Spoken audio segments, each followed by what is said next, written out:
All righty. Well, Patrick, I know that you guys what you did on offense, but looking at the other side of the ball, the defense, and knowing that team at 3 points, just how proud were you to see that performance?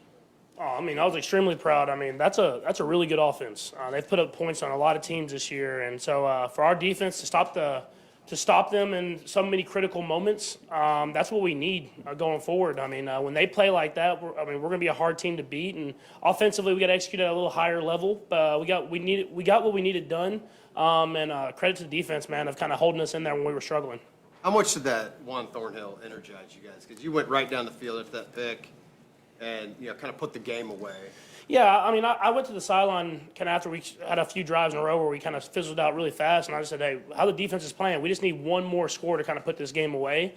I thought the guys responded well. I mean, obviously, Travis got lost in space 2 times in a row where we wanted to throw deep, but, I mean, when they played that deep of coverage, just hitting Travis over the middle usually is a good thing, and he was able to get us down there into the red zone, and we were able to punch it in and get the touchdown.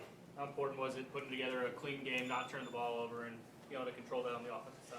Yeah, I mean, I'm gonna keep saying it, but when the defense is playing like that, it's my job to not make those struggles worse. And so, if that's just throwing the ball away, or if we're not getting the first down, not forcing it, that's what you have to do. And so, defense they stepped up, made a lot of big plays, and then I just was patient enough to get us enough points at the end of the game. What did you see with your touchdown run? Yeah, they did a pretty good job. After I looked at it I realized that they dropped, like, my last guy Juju was wide open in the end zone. But we did a play where we kind of had a front side read where I wanted to either throw a flat to a little hook route to Kels across the middle, and they covered it well. And I started running, trying to find the edge, and I was able to just get enough of that pylon. I grazed it, and I knew it was close. I grazed it, and I knew the rule that if you touch the pylon, you're good. So luckily enough, I stayed out of bounds and was able to get in the end zone. Did you stand on purpose too? No. That was definitely not on purpose, but it shows that the wrist is a little strong, man. I had a little push-up position. I'm not going to say I'm the strongest guy in the world, but I've done a little bit to hold myself up. Is there any way to practice that, Patrick?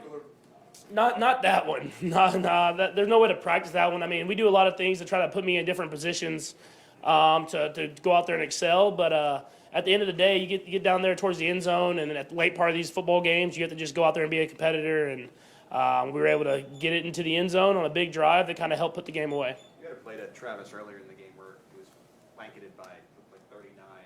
You get the sense that you just throw it in his vicinity, he's going to find a way to come down. Yeah, I mean, it's all about matchups. I mean, I think that's a lot about this league, and 39's a bigger safety, a good player, Tabor. But whenever Trav kind of has a guy on his back, I try to put in that one spot only where he can make a play on it.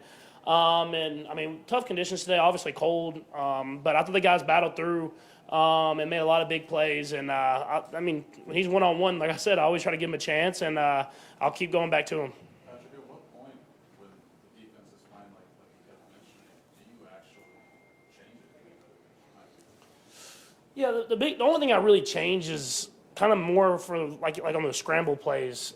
Instead of trying to force something and make a big play whenever it's not there, or throw a deep one and kind of put it in like a 50-50 ball, I'll just take it. I'll kind of just take what's there, throw it underneath, or try to scramble for it. And I think that's what I've learned as I've kind of grown in my career is when the defense is rolling, don't give the momentum to the other team. Keep playing the field position battle. We have a great punter, and play the field position battle, and whenever we get our opportunities, we'll strike them. During a scramble, it actually enters your mind.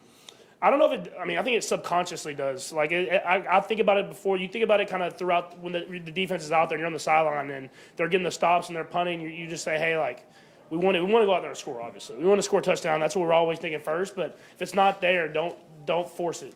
Just take what's there and keep the chains moving. And we were able to do that there on the last drive.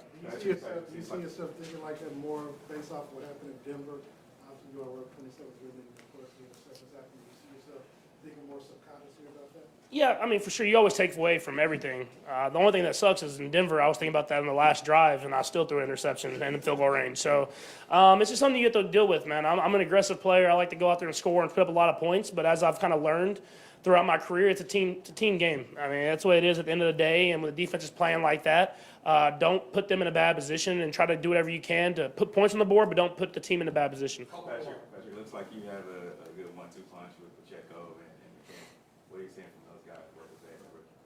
Yeah, I mean they're both playing hard. I think that's the end of the day. That's the biggest thing. And those guys, both can do everything. They can run the football, but they can also catch the ball out of the backfield. And I mean we got a good room, man. I mean we got Rojo's when he gets in, he's making stuff happen. You got Clyde, hopefully coming back soon. And I'm sure they'll get those guys all opportunities to go out there and make plays. And I mean Pacheco's running the ball hard, and Jarek's making plays every single week. So I mean I'm excited just to continue to grow that room. Are you noticing that there's no drop off between the two? Yeah, I mean that's the great thing is at the receiver position and at the running back position, and then even the tight end position. I think guys are coming in and making plays happen. We're able to get other guys rest, especially like Travis and stuff. But we have guys like Noah and Jody and now Blake that have kind of came in and can fill those roles to a degree. And I mean Travis is a special player. I mean all these guys that are starters are special players, but we've built up so much depth within this offense that we can kind of rotate guys in, and everybody can be fresh when they're in there. Neil, kind of a weird week, a lot of focus on the holder and the kicker. What'd you think about the kicking game and the fact they were able to execute and hold? Yeah, I mean, I believe we have one of the best punters, one of the best kickers, and one of the best deep snappers in the league. And Tobe is the best special teams coach in the league. And so I have confidence in those guys are going to go out there and make it happen every single time. And every great team has great special teams, and I feel like that's why we've been who we are these last few years. Frank mentioned you can't have any letdown after you get the hats and T-shirts for winning the division. Can you just speak a little bit about the mentality you guys had coming into this game, and how you just have to finish the season and where that kind of comes from?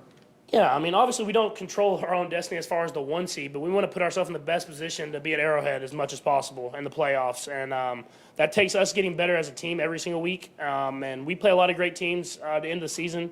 And how can we get better? And I thought we got better as a team this week. The defense played really good against a really good offense.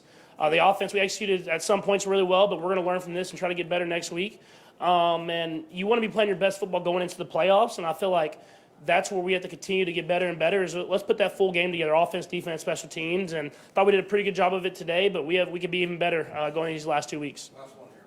Patrick, I got to ask you about Christmas. You know, you got a new Christmas coming up for some of your family. So what's the plan for going forward and just enjoying Christmas? Yeah, I mean, the schedule worked out well. I saw this early in the year to play Christmas Eve at 12 o'clock. Now I get to go home and spend Christmas Eve with my family. We flew like all the family up, so they're going to be there at the house and get to enjoy Christmas with everybody. And Coach Reed gave us Sunday off, so we have Christmas Day off. We get to watch football, basketball, everything. And so it's going to be a great day with all the family. And I'm trying to do like the gingerbread houses, and I'm going to be competitive. I'm going to try to win it. Merry Christmas, guys. Merry Christmas.